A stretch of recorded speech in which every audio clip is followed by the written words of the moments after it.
Well, I was looking at these next couple of weeks and thinking about, the holiday season, going into Thanksgiving, going into Advent and Christmas, and some of the things we might be facing. I came across this article. It was from ABC News, and I just want to read this article to you. I want you to hear some of the things that some of us, and maybe even some people we know, might be facing. Listen to this. It says, it's supposed to be the season of sharing and giving. But long lines at the stores and jammed parking lots can cause a lot of stress this time of year. So 'tis also the season of skyrocketing sales and explosive tempers. It's become such a problem that psychologists have even given it a name, holiday rage. Isn't that lovely? What was once annoying and then aggravating has now escalated to full-on anger. And the shopping season has just begun. In fact, this morning, somebody before the service, before they even knew what I was talking about, they shared an experience they had around this stuff even yesterday. From over-the-top, blinding Christmas lights to annoying relatives and all-out meltdowns, we've all had our moments around the holidays when enough is enough. For some, the stress associated with the hustle and bustle of the season turns them into Scrooges. They have a sense of urgency. They try to control things that are uncontrollable, said Robert Leahy, PhD and director of American Institute for Cognitive Therapy. They get themselves into a real problem over the holidays and create problems for other people. One self-professed Christmas curmudgeon, his name is Paul, they didn't give me the last name in this article, says all the unwanted trimmings that go along with the season literally make him sick. He says, I would feel very shaky, very sweaty, the chills, anxiety, he said. And Paul has been in therapy for 3 years, working to fend off his inner Grinch. Paul says, my holiday rage is everything as a whole. My environment, my family, my work, and everything that pretty much surrounds me, he said. Now, there are a number of factors that contribute to angst around the holidays. Braving the crowded malls while trying to stay on budget. The average American spends $800 during the holidays, and 1 in 3 will rely on credit cards, according to the National Retail Federation. Listen to this. 4 in 10 Americans blame holiday stress for incidents of road rage, according to progressive.com. Becoming like your parents, right? One's own home can go from sanctuary to Grand Central Station with the invasion of relatives and the pressure to reach an unrealistic perfection. That was in 2006, all right? That article was written. A more recent article had this to say. Listen to this real quick thing. It said, for those who don't get along well with their relatives, it can feel like there isn't enough spiked eggnog in the world to make holiday gatherings easier to get through. So I was thinking about this season. I was thinking about the stress and everything. And just like even outside of the holiday season, our world is full of stress and anxiety and clearly anger. And as we're looking toward this season of going into Thanksgiving and Advent and Christmas, I think this is a good time, these next 2 Sundays, to maybe help us prepare, to pay attention, to take a look what the Bible might say in practical ways that we can approach anger. See, anger is an emotion that every single person on the planet has and does experience. Whether it's a response to something that someone says to you or something that someone has done to you, or it's a response to something that someone has done to someone you love or said something to them. Anger is a natural response. Anger is an emotion that we aren't really sure what to do with, right? Like, what do we do with this anger as it rises up in us, as we want to respond, as we see or hear something that has happened? What do we do with that anger? Is anger okay, right? We don't want to be a jerk. I hope most of us don't want to be jerks, And so, what do we do to resolve this anger? If we don't take control of anger, you see, it can lead us to react in ways that might harm others and in the long run will end up harming us too. Listen, we must learn to control anger. We must learn to control anger before it controls us. We must learn to control our anger before it controls us. And in order for us to learn how to control our anger, we also need to learn how to be aware of where our anger comes from, what the source of our anger is. See, the source of our anger, it ultimately determines what the appropriate anger response we should have. I was listening to a video podcast of a Christian psychologist by the name of Dr. Henry Cloud. And by the way, on that piece of paper in your chair, there's a QR code, and you can use your phone to check out that QR code and find the Church Center app, which ultimately you can find the notes and quotes and follow along in the message today if you want to come back to these notes. But I've included a video link to this particular podcast that I was watching and listening to. Dr. Henry Cloud says this. He says, anger is a signal that something is not right. I love how he said this. One of the things that he talked about was that he says, when a pilot is flying an airplane and he's up there in his airplane in the cockpit and all of a sudden he looks out and there's a warning light that goes off on the dashboard, a signal, right, that something is not right. That pilot's response to that warning light will make all the difference in the world. Like if he loses control of his emotions and he totally responds to that warning light, it's not going to do much good. And at the same time, if he is paralyzed by fear about that warning light and doesn't do anything to deal with whatever the warning light is saying, well, we all know what the end result might be for the plane. I was thinking about this even when it comes to like driving in my car. I have a car that during the winter, I feel like I have one tire that always loses air overnight, every single day almost. And I have to air the tire up. And when the light comes on my dashboard that warns me about that right-left tire, not right-left tire, the right back tire, the right back tire. It could be any tire. It seems like that light goes off at the most inconvenient time, when I've got to get someone to school, when I've got to get to a meeting, when I've got to go somewhere for a distance and I don't have time to go and air that tire up, that light goes off. But the truth is, if I don't deal with the problem that is warning me about, if I leave it unresolved, it could cause more problems than I want to deal with later. You see, that is what it is with anger. Anger is a natural and normal emotion, but there is a limit that we must put on it. Listen to this, what the Bible says about anger. There's a couple of verses in particular that speak to anger straight on. This is from Psalm 37, verse 8. It says, "Stop being angry," the psalmist writes. "Turn from your rage." Read this with me, Ray, last two lines here. "Do not lose your temper. It only leads to harm."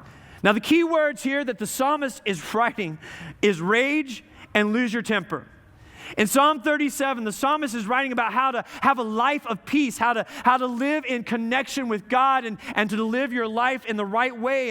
And he's talking about particularly when people get worried about when evil people and bad people do things and yet they still prosper. And he's saying the psalmist is writing to the one who is following God and trying to live this life, don't worry about what happens to them. Don't worry about how fair or unfair it is. Stop getting angry about it. Stop focusing on them. Particularly, don't spend all your time being so angry about what you can't control. Don't lose control of your temper. Losing your temper is losing your control. In Proverbs chapter 29, verse 22, straight on, this guy, he writes, "An angry person starts fights.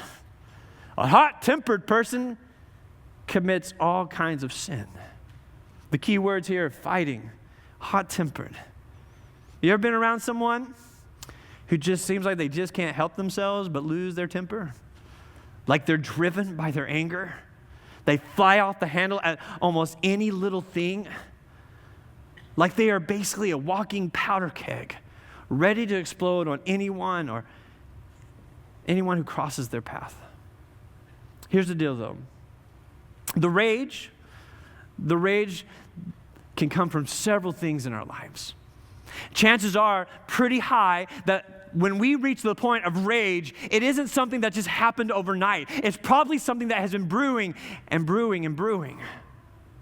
But what I want us to focus on today in particular in this first part of this series is how to be aware of the source of our anger, how to pay attention, why it is so important for us to make sure that we know where a source of anger comes from, how to live with an awareness. Because as we talked about in the last several weeks when we were in the book of Ephesians and doing that study, Paul says to be careful how you live, right? We need to have an awareness where the anger comes from. Jesus himself, and in the famous Sermon on the Mount, in the book of Matthew in the New Testament, Jesus talks about anger. Listen to what Jesus says in chapter 5, starting in verse 21 of Matthew. Jesus says, "You have heard that our ancestors were told, 'You must not murder. If you commit murder, you are subject to judgment. But I say, if you are even angry with someone, you are subject to judgment. If you call someone an idiot, you are in danger of being brought before the court. And if you curse someone, you are in danger of the fires of hell. So if you are presenting a sacrifice at the altar in the temple and you suddenly remember that someone has something against you, leave your sacrifice there at the altar. Go and be reconciled to that person. Then come and offer your sacrifice to God." This word angry, right? When Jesus says, if you are even angry with someone, this word anger or angry comes from the Greek orgizo, which really means to be very angry, to be enraged, right? So enraged that you can't see clearly. See, when you're so enraged like that, that's when you are most capable of tripping up. That's when you lose your ability to see the true value of another person that you might be so enraged at. So the key, as Jesus has been talking about in that entire Sermon on the Mount, the key is to guard your heart before you get to that point. And notice what Jesus says at that last part, that the anger can interfere with our ability to worship God. Our anger can interfere with our ability to worship God. There's an Old Testament story in the book of Genesis chapter 4. It's the story of the very first murder in humankind. Adam and Eve, the first humans, have two sons, Cain and Abel. And I want us to take a look at this story. This is in Genesis chapter 4. We're going to pick it up halfway through verse 2. Listen to what it says. Cain and Abel. When they grew up, Abel became a shepherd, while Cain cultivated the ground. When it was time for the harvest, Cain presented some of his crops as a gift to the Lord.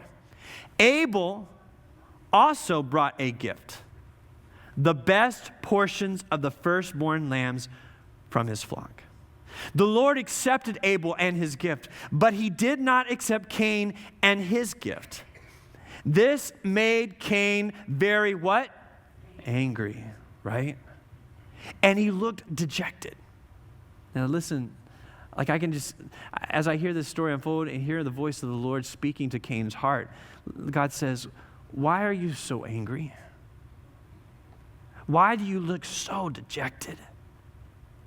God says right to him, he says, "You will be accepted if you do what is right. But if you refuse to do what is right, then watch out. Sin is crouching at the door, eager to control you. But you must subdue it and be its master." One day, Cain suggested to his brother, "Let's go out into the fields." And while they were in the field, Cain attacked his brother Abel and killed him. Afterward, the Lord asked Cain, "Where is your brother?" As if the Lord didn't know, right? He knew where he was. Again, though, the question is prompting Cain's heart. Where is your brother? Where is Abel?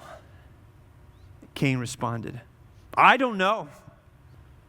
Am I my brother's guardian?" Some verses or some translations say keeper. But the Lord said, "What have you done?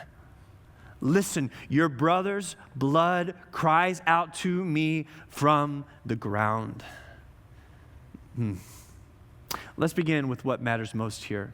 The thing that we need to really recognize. The big picture here is that Cain wasn't prepared to bring what he should to God. Cain wasn't ready to worship God with his whole heart. And when he did come, what he brought was rejected. And it was rejected because what he offered was an afterthought to God. And because he was rejected, Cain becomes angry. He was angry with God. He was angry that he couldn't just slide by with God, right? His anger turned to jealousy toward Abel. And even when God pleaded with him, even when God pricked at his heart and tried to prompt him and tried to draw him away and draw him back into following him and hearing his voice, even when God showed him what was the right thing to do and how to make it right, Cain couldn't accept what God was telling him because his anger had taken control. I read, as I was doing some research on this, one theologian wrote, Cain couldn't kill God, so he killed Abel. Cain's anger drowned out the voice of God in his heart. Here's my first point if you're following along in the notes. Unresolved anger will interfere with our worship of God. Unresolved anger will interfere with our worship with God, of God. This is what Jesus talks about when he takes it straight on back in the Sermon on the Mount that we just read earlier. We cannot leave and let unresolved anger keep us from worshiping God. We cannot allow it to drown out the voice of God. Jesus says, so if you are presenting a sacrifice at the altar in the temple, and you suddenly remember. Why would you just suddenly remember? It's because the Spirit of God is prompting your heart. God is bringing someone to your mind. God is bringing that broken relationship, what you have left undone, to your mind. He is trying to speak to you just like he spoke to Cain. And you suddenly remember that someone has something against you. Leave your sacrifice there at the altar. That's amazing to me. Jesus is saying that before we can be right with God, we got to be right with each other. That being right with God is so important, but it's very much tied to our relationships. He says, go and be reconciled to that person, then come and offer your sacrifice to God.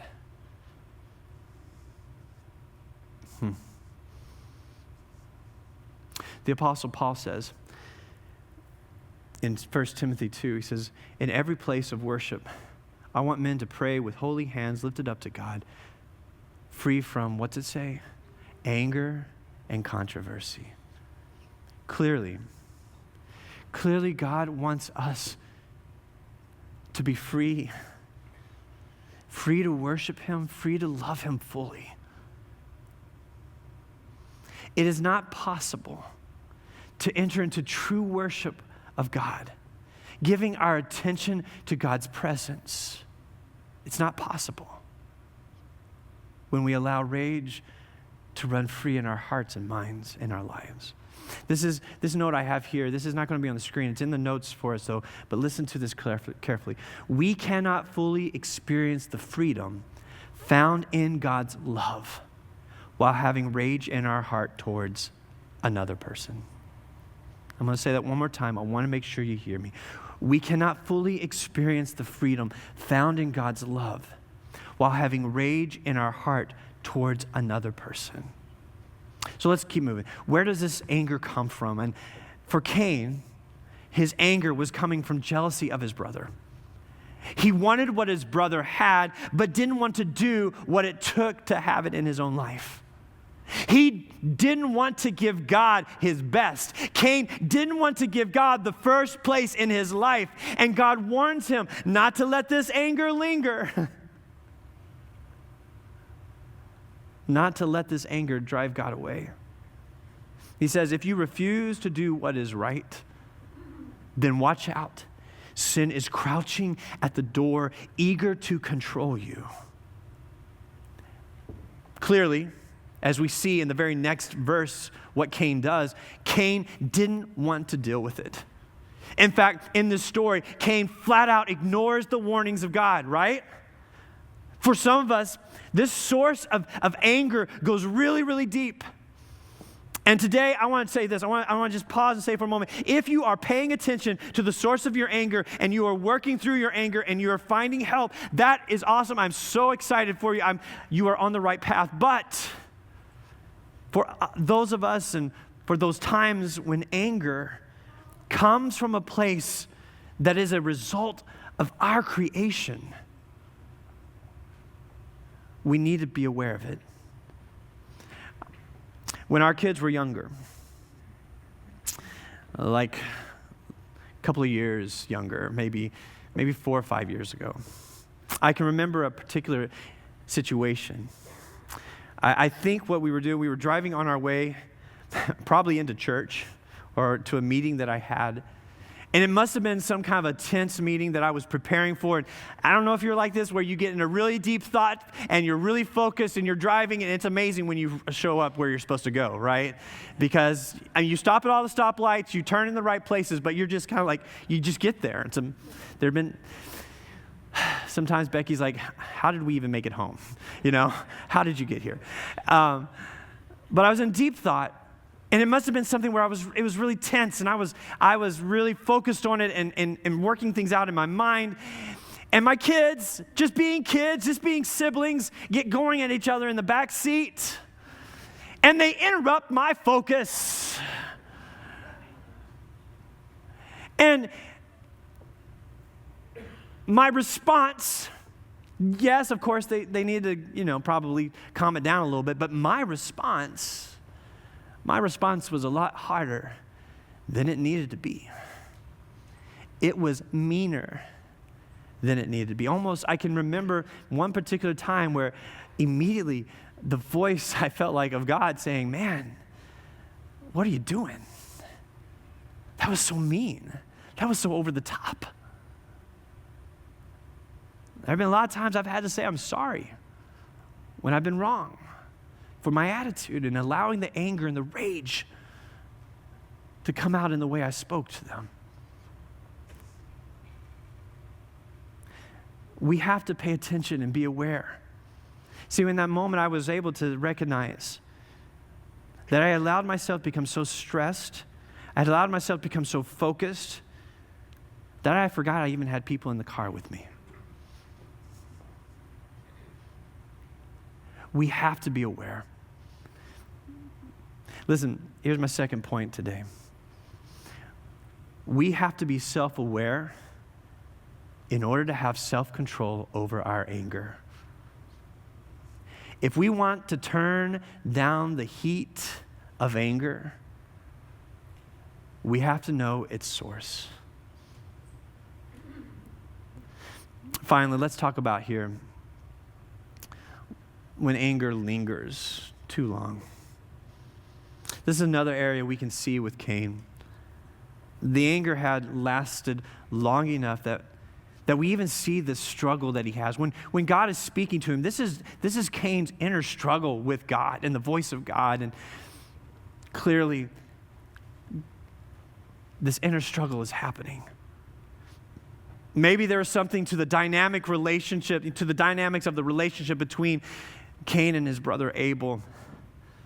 I wondered even, like, if you think about it, you've got Cain, who is the firstborn, and maybe being the firstborn, he's carrying around the weight of these high expectations, and now he has come up short, and compared to his younger brother, who knows? Who knows why this anger is just simmering underneath the surface, but it has been boiling and boiling to this point that clearly Cain's rage takes control. And the result is the murder of his brother. See, Jesus knows. Jesus knows that end result, that we can actually murder somebody in our heart before we actually ever physically murder them. People can be dead to us in the way that we see them, and the way we treat them, and the way we react to them. That's why Jesus warns us to not allow anger and the rage to take root. That whole comment about calling someone an idiot, that's literally looking at people as if they are lesser valued than the created ones of God that they are. But it gets to that point after it has lingered for so long in our hearts and our minds. The Apostle Paul, we've been in Ephesians for the last several weeks, and in his letter to the Ephesians, he even says in chapter 4, verse 26, and he says, "And don't sin by letting anger control you. Don't let the sun go down while you are still angry, for anger gives a foothold to the devil." Notice he doesn't say that you can't get angry. Notice he doesn't say that sometimes you aren't, that the anger is bad. No, he's saying you cannot let it control you. You cannot let it turn into the rage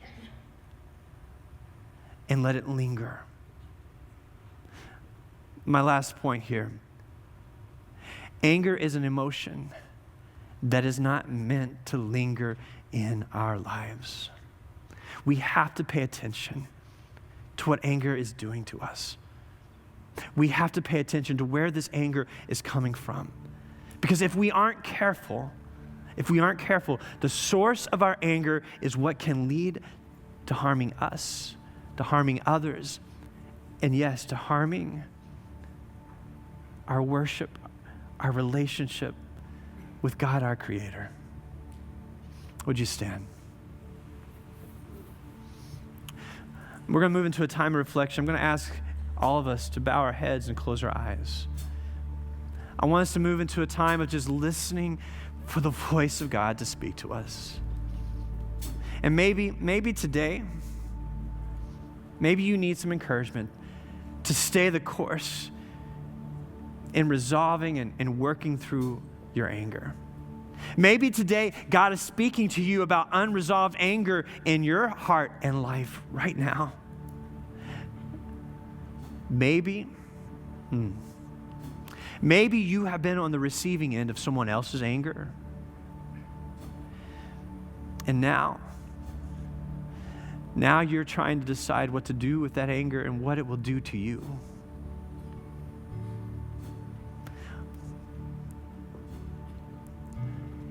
Listen, I'm so thankful we have a ministry here called Celebrate Recovery that meets on Sunday nights. And if anger it's got a hold of your life, there is help and there's hope. You don't have to go through this alone. So I'd encourage you to find out more about that ministry. It meets on Sunday nights at 5. But for this moment right here, right now, let's begin with Jesus, okay? It's a good place to start. And maybe today you're in this room or you're watching online and you don't know Jesus, or you haven't given Jesus your life. Let me tell you this, giving Jesus your life is a really good place to start. Giving Jesus your life, giving him all the baggage and all the stuff and all the stuff that you're carrying that might be fueling the anger that you're struggling with today. So I have a simple prayer that I share with us each week, and I invite us to pray. And today, if this is your prayer, pray it from your heart. But it goes like this: Jesus, I give you my life. I confess my need for the forgiveness of my sins. Now listen, this last part of this prayer is really important. I trust, Jesus, that you do forgive me, and I receive your love. Father, I pray right now, I pray for your peace to fall upon the lives of those who are gathered here today. Your peace for those who are struggling with anger, unresolved anger, hurt relationships, broken relationships. I pray for peace for those who have anxiety right now about what the next couple of days might hold for them. I pray for peace. God, I pray that we as a people would be peacemakers, that we would be authentic followers of you. And God, when we have anger, when we are responding to injustices in this world, or when we see something or someone has done us wrong and that anger flares up, I pray, God, that we'd be appropriate with the anger. We would be in control of the anger, not the anger in control of us. And the only way that can happen, God, is if we have the help of your Holy Spirit, who produces a fruit in us, a fruit of self-control. God, I pray that we would be a people of your love, a people of your hope. I pray, God, that as we claim your name over our lives, that the way we live would be real and true and faithful to you. For it's in your name I pray. Amen.